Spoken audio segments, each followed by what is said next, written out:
Let me start by saying that it isn't easy to avoid reading when you've been surrounded by books since birth. Literally. Our house was filled with books. Each available shelf had a book on it. Every corner of every room was stacked with books.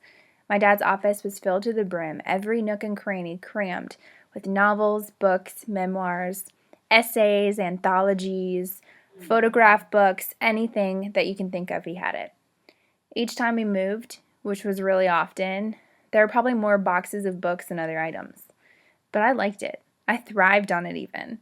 My father's a preacher and my mother is an English teacher, so it was only natural that I grew up with a passion for the written and spoken word. I read practically every book in the house cover to cover, thirsting for knowledge. For each move, I packed each of my books with care before even the more necessary items, like clothes. Books are my escape, my solitude, my safe place.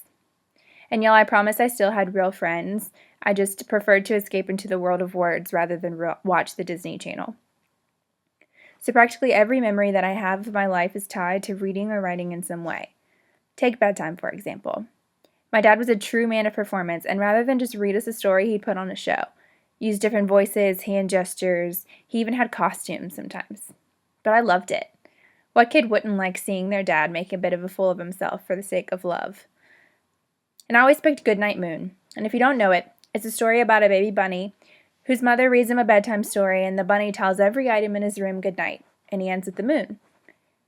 And I'd sit on the top bunk of our beds in the room that my sister and I shared, and I'd listen to my dad tell each item in our room goodnight, just as the bunny in the story did. And when he said those final lines, "Goodnight stars, goodnight air, goodnight noises everywhere," he'd carefully close the book, kiss us on the forehead, and turn out the lights. I'd always pretend to be asleep, but really I was hoping for an encore. To this day, I can still see the pages of that book in my head, and those pages are connected to the memory of my father putting us to bed. It's amazing how words can invoke memories of loved ones. I still have that book somewhere in the recesses of my parents' attic, and I know that it will be one tradition that I carry on to my own family someday.